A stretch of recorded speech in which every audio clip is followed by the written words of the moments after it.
Him up and ask quite appropriately, "Who the hell are you?" And I used to start all of my talks out with who I am, where I'm coming from, how I saw this information, and what my stance is on it. And I eventually reached a point, and I keep forgetting that I'm not in California anymore. I reached a point where people would say, "We already know who you are, tell us what you got to say." So I stopped doing that, but now I'm in Arizona, and I realize that whereas in California I'm very well known, here I may not be as well known. I was raised in a military family. My father was an Air Force pilot. He is a retired Air Force colonel at this moment. When I was a child, I heard stories about Foo Fighters and crash discs and things not of this world and strange sights up in the sky, and saw pictures that pilots took simply because I was the son of a pilot. Not because anybody was taking the time to show me. I just happened to be there when these things were discussed and when these pictures were shown and passed around, and usually was underfoot and eventually was kicked out and exiled to the back bedroom or the backyard.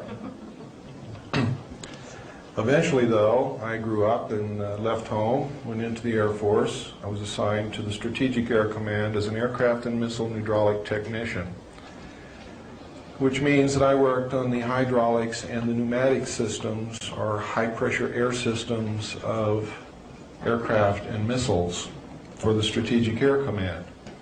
I worked on B-52 bombers, KC-135 aircraft, which is the same as a 707, only it's for refueling other aircraft and carries fuel instead of passengers.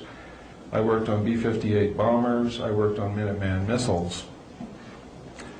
During the time, both when I was in school learning my trade in the Air Force and the time that I was on the job, I met people who had taken part in crash disk recoveries. And usually at the Airmen's Club or in some bar downtown or someplace, because I was a young man then, and that's where you could usually find me, with a beer in my hand looking for a girl. And if there wasn't a girl around, we lied to each other a lot.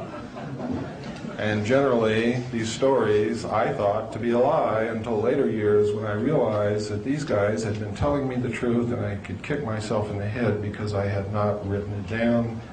I had not pressed them for more information at a time when they were willing to talk to me for some reason or other.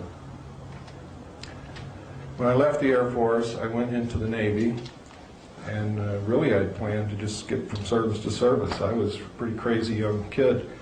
I was gung-ho. I was raised on John Wayne movies and Sergeant Rock comic books. I came from a military family. My whole family was in the military service. Uncles, grandfathers, brother, everybody. We were service people. We were government people. We were patriots. We cared. We believed that the best thing that a man or a woman could do was to serve their country. When I went in the Navy, I volunteered for submarines because that was the weirdest thing you could do. And I was pretty weird. And I thought it would be neat to sleep underwater. So I did.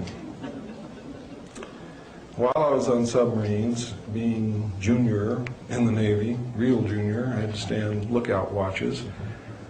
Lookouts are well-trained professional observers. They are not just someone that they grab out of the galley and stick it there with a pair of binoculars. You are well trained because before you yell to the officer of the deck that you got to shoot at something coming at you off the port beam, you got to know that that's really the enemy and not the admiral coming out for a visit. And that's really the main reason for it.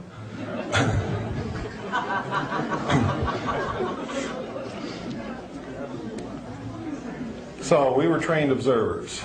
Now this is extremely important to me personally, because without this experience I probably would not have lent the importance that the later information that I was going to see, I probably would not have realized how important it was.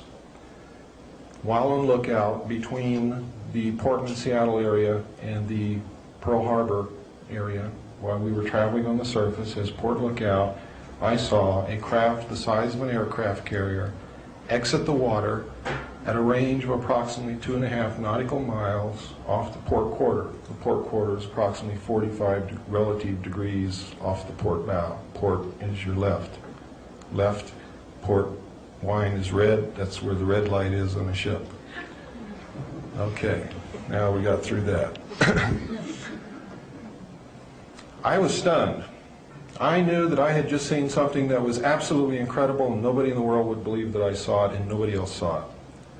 And I was faced with the dilemma. I'm the port lookout. Something just came up out of the water that could destroy us in a second. It was a machine. It was intelligently guided. I knew this. It was as big as an aircraft carrier. It was the most important, earth-shattering thing that had ever happened to me in my life because I saw it. I realized what it was. I knew I wasn't dreaming. There was nobody around who could be manipulating me in any way, shape, or form. And it was my responsibility to report this. Are you kidding? I'm going to tell the man who writes my performance report that I just saw this thing come out of the water? You got to be nuts. But I had a responsibility to the safety of the ship, the boat, which we call submarines boats, not ships, to the boat and to the crew. So I had to devise a method to report this. And what I did was I told the officer of the deck, Ensign Ball, I said, Ensign Ball, I saw something about 2.5 nautical miles off the port quarter, but it just flashed and I don't know what it was. Could you please help me scour that area to see if we can find it again? Now, I didn't really believe that this thing was going to show up again at all. Well, the starboard lookout heard this conversation and he turned around and started looking too, which he shouldn't have done because you're never supposed to desert your own field of responsibility, but he did. At about that time, the object came, or this object or another one just like it, came back down out of the clouds and entered the water. Ensign Ball dropped his binoculars, dropped his jaw, and turned around and just stared at me and didn't say a word. And then he turned back around and he just stared off into space for a couple of minutes. And then he turned around and looked at me again. And he said, this had to happen on my watch.